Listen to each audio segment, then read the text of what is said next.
परिवार बाहर से नहीं टूटता है, पहले घर के अंदर दूरियां पैदा होती हैं। और सबसे बड़ी बात यह है कि इन दूरियों की शुरुआत अक्सर किसी बड़े झगड़े से नहीं होती। कभी बातचीत कम हो जाती है, कभी छोटी छोटी बातों पर नाराज़गी बढ़ने लगती है, कभी अहंकार इतना बड़ा हो जाता है कि कोई भी पहल करके बात साफ नहीं करना चाहता। फिर धीरे धीरे एक ही घर में रहने वाले लोग एक दूसरे से मन की बातें छिपाने लगते हैं। अगर आपके परिवार में भी ऐसा कुछ महसूस होने लगा है तो इसे सामान्य समझकर नज़रअंदाज मत कीजिए, क्योंकि रिश्ते जब टूटते हैं तो आवाज़ बहुत देर से आती है, लेकिन दरारें उससे बहुत पहले दिखाई देने लगती हैं। आज मैं आपको 3 ऐसे नियम बताऊंगा जिन्हें अगर समय रहते कर लिया जाए तो कई बिगड़ते रिश्तों को संभाला जा सकता है। इसलिए वीडियो को अंत तक ज़रूर देखिए, क्योंकि हो सकता है इनमें से कोई एक बात आपके अपने परिवार के लिए सबसे ज़रूरी हो। पहला नियम, बातचीत बंद मत होने दीजिए। परिवार में रिश्ते अक्सर किसी एक बड़ी गलती से नहीं टूटते, बल्कि तब कमज़ोर होने लगते हैं जब लोग एक दूसरे से बात करना बंद कर देते हैं। शुरुआत में सिर्फ इतना होता है कि किसी बात का बुरा लगा और इंसान चुप हो गया, फिर सामने वाला भी सोचता है कि मैं क्यों बात करूं। धीरे धीरे यही चुप्पी दूरी बन जाती है। ध्यान रखिए, मतभेद होना समस्या नहीं है, मतभेद के बाद बातचीत बंद कर देना समस्या है। घर में अगर किसी बात पर नाराज़गी है तो उसे दबाकर रखने के बजाय सही समय पर शांत होकर बात कीजिए। सामने वाले को सिर्फ अपनी बात सुनाने की कोशिश मत कीजिए, उसकी बात समझने की कोशिश भी कीजिए, क्योंकि कई बार इंसान समाधान नहीं, सिर्फ ये चाहता है कि कोई उसकी बात ध्यान से सुन ले। इसीलिए अगर परिवार में कोई आपसे नाराज़ है तो पहल करने में अपनी हार मत समझिए।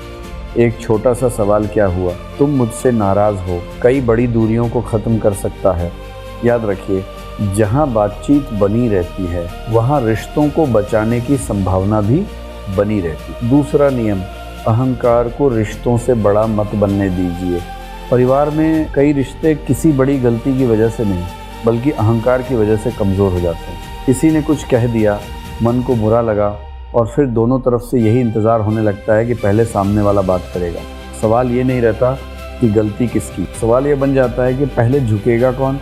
लेकिन रिश्तों में हर बार जीतना ज़रूरी नहीं होता। कई बार रिश्ता बचाने के लिए अपनी बात थोड़ी पीछे रखना ही समझदारी होती है। अगर आपकी किसी बात से सामने वाले को दुख पहुंचा है तो एक छोटा सा सवाल, मुझे माफ़ कर दो, बोलने में आपकी इज्जत कम नहीं होती। और माफ़ी मांगने का मतलब हमेशा ये नहीं कि गलती आपकी ही थी। कई बार इसका मतलब सिर्फ इतना होता है कि आप रिश्ते को अपने अहंकार से ज़्यादा महत्व देते हैं। इसलिए परिवार में छोटी बात को बड़ा मत बनने दीजिए, क्योंकि समय निकल जाने के बाद हमारे पास अक्सर सिर्फ पछतावा रह जाता है। याद रखिए, अहंकार रिश्ते तोड़ सकता है, लेकिन एक छोटी सी माफ़ी उन्हें फिर से जोड़ सकती है। तीसरा और सबसे ज़रूरी काम, अपने परिवार के साथ समय बिताइए। दुनिया की भागदौड़ में हम अक्सर उन लोगों को समय देना भूल जाते हैं जिनके लिए हम दिन रात मेहनत कर रहे होते हैं। सुबह काम की जल्दी, दिन भर जिम्मेदारियां और शाम को मोबाइल या थकान। धीरे धीरे ऐसा लगता है कि परिवार तो यही है, जब समय मिलेगा तब बैठा लेंगे। लेकिन ध्यान रखिए, समय हमेशा वापस नहीं मिलता।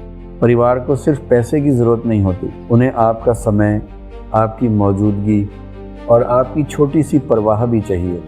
कभी माता पिता के पास बैठकर पूछ लीजिए आपका दिन कैसा रहा, कभी बच्चों के साथ कुछ देर बैठिए, कभी जीवन साथी से बिना मोबाइल के 2 बातें कर लीजिए। ये छोटी बातें आज सामान्य लग सकती हैं, लेकिन कल यही आपकी सबसे बड़ी यादें बनेंगी। क्योंकि पैसा कमाने की दौड़ में अगर अपने ही लोग आपसे दूर हो गए तो उस सफलता का क्या अर्थ रह जाएगा, है ना।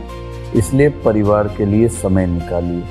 समय बचने का इंतज़ार मत कीजिए, क्योंकि जिस दिन समय तो बहुत होगा लेकिन साथ बैठने वाले लोग नहीं होंगे, उस दिन पछतावा किसी काम नहीं आएगा। याद रखिए, परिवार को आपका बचा हुआ समय नहीं, आपका दिया हुआ समय चाहिए। अगर आप भी मानते हैं कि परिवार से बढ़कर कुछ नहीं, तो कमेंट में लिखिए, मेरा परिवार मेरी ताकत।